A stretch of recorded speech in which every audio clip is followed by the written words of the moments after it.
We are ready to rock and roll. Monte Harrison is kind enough to join us now on the program, number 63 on your program. So Monte, tell me about the vibe, because for me, that has been the thing that I loved about today, that it seems like maybe the tide is turning a little bit more and we're getting people to come out and give you guys a little more love. Oh, yeah, definitely, for sure. I definitely think that tide is definitely turning, just to see the atmosphere that they're bringing, the players that they're bringing in, and I think it's a really good time to be a Marlin. A lot of people are down us in the baseball world and outside the baseball world, but it's going to be a funny thing when that whole thing turns around and it flips the script and everybody starts to be on our side. Yeah, no, before you say, like, I get, the people that are off the bandwagon and all that.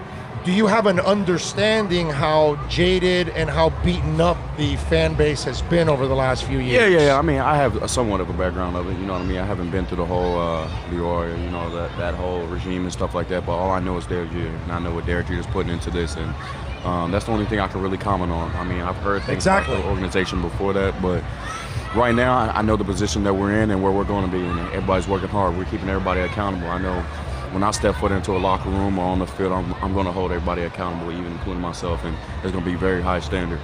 And like example, we watch Christian Yelich, and it's like, okay, he's supposed to be here. You know what I'm saying? Yeah. So when Monte becomes a stud, we don't want Monte playing for the Reds or the Yankees or the Red Sox anybody else. We want Monte being a Marlin for a long time, because you see those two kids right there? Yep. You know what kids have not had here in the Marlins? A superstar. They've had superstars, but they come and they go. Yep, you're right. What I'm saying is we need to have Monte here for 15 years. Yeah. So that young man grows up with you for 15 years. Facts. And that's how we become great Marlins fans. Mm-hmm. You know what I'm saying? Because I grew up with Mike Schmidt at third base as a Phillies fan, because I didn't have Marlins when I was growing up here. I'm born and raised here. I'm a freak. I'm 53 born here. Yeah. And Mike Schmidt was my guy. You know what I mean? And it's like watching Dwayne Wade for 14 years with the Miami Heat. You know, I know he left at the end, but 14 years he's here. That's how you develop an identity. And that's why I think you got to understand that people are jaded because they're hurt, man. They are. They watch you grow up, and then you go leave and go be a star somewhere else. Yeah. And it's tough, you know what I mean? And so when I see you and I see Jazz, and you sit down here to talk with me, I want you to understand that these people are dying for you to stay, and they're dying for them to win. Exactly. And what you said is right. Jeter's the one that's the law. Yep. And it looks to me, I had Mike Hill here, and he says, hey, things have changed. Yeah. When Monte becomes a star, we're going to keep Monte here. And that's when it's going to change here in Miami. Exactly, but it takes more than just one person. Like you said, we got Jazz, we got all types of people, JJ, guys coming up in the minor leagues, but at the end of the day, it's going to take a good core group of people. But as you said, it's going to take that one person who's going to step out and be that leader. We don't know who that guy's going to be. I mean, they're going to come to that time when that person has to step on the field and off the field. But that's going to take some time. But at the end of the day, I see myself playing in Miami for a very long time. Before I even got down here, I moved down here. So I think it's a very good step for me to be playing in this building right now.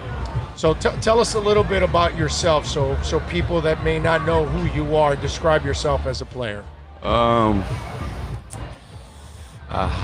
You seem like you got some swag. Yeah. I mean, you got to bring some type of swag to the game. I mean, that's just my personal opinion. You can't play this game boring. The game's already boring as it is. So you got to bring that type of flair, that type of that craziness, I would say. But you got to keep it on a fine line. But definitely the swagger of the game is definitely one of those things that I keep on. I like keeping nice cleats, a couple chains, a couple here and there. But at the end of the day, it's all about baseball. I'm a 5-tool player that likes to show off his ability to be able to run, throw, hit, do anything possible. And we're going to put butts in those seats, and we're going to win championships.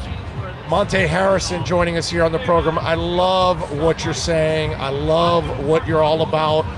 And I'm almost getting the vibe, and you tell me if I'm right or wrong on this one. I'm almost getting the vibe that, because one of the problems I feel baseball has is that most of you guys don't get it on the public side and in social media and in advertising and marketing.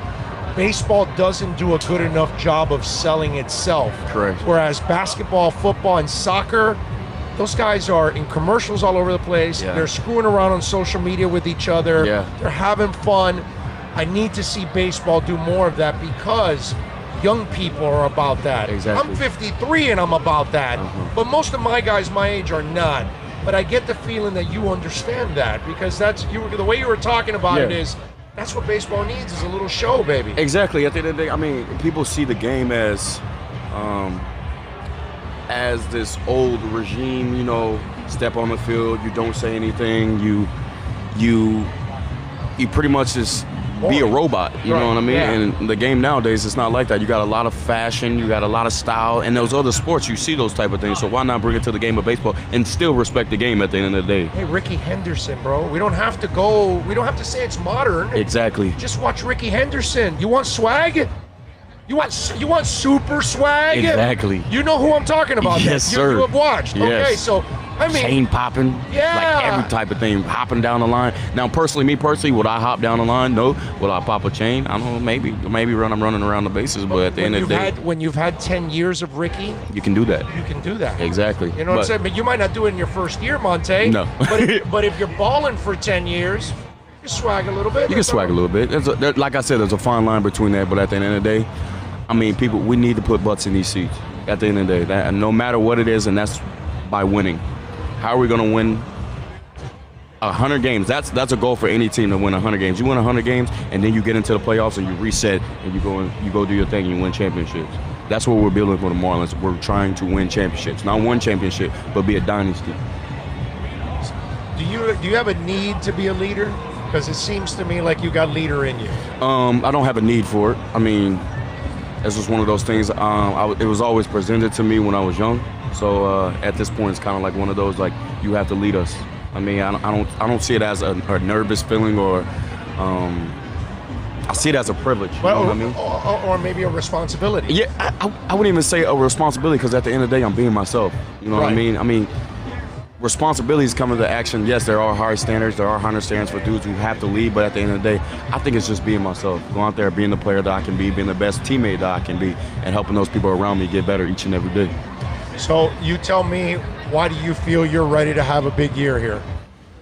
Preparation. Preparation is key. What I've done in the offseason, the things I've been through, the things that I mentally keep preparing myself each and every day. That's what's going to prepare us. Now, if I can get 8 other guys, 26, 25 other guys to be on the exact same level, that's going to be very scary for other teams around the league. Monte, do you feel that hunger in that clubhouse like you have right now? Oh my gosh. Is this the prevailing attitude in the locker room for this team? Yes, 100%. I mean, people walk around and they're like, oh, they lost 100 games last year. I think it's very disrespectful when they look down on us. But that's just my personal opinion. I mean, I'm not a guy who likes to lose a lot, so I'm going to hold people accountable. I know other people in the locker room like Miggy, the Joyce. I mean, all those guys are going to hold people accountable. And every time we step on the field, we're going to play 110%. We're going to give it our all. Whether we win or lose, that's a different thing. But at the end of the day, we're going to do what we have to do in order to put ourselves in the best position to win. Joyce, Dickerson, guys like that, that's pretty cool to have those kind of guys for you to pick their brain. Exactly, especially veteran guys that have been around the game for a long time and that's been through a lot. It's going to be very fun to see what I learned from them over this next year. Monte, thank you for taking some time. I know you got to go, my man, because you got a lot of responsibilities here at FanFest, but really appreciate you, man. I look forward to having you on again, man. This is going to be a lot of fun, I really appreciate it, man. It's a fun time. Thank you, man. We're going to keep that swag up a little bit, give y'all a little taste of it. I like it. Let's take a quick break. We'll come back with more right here on The Big O Show.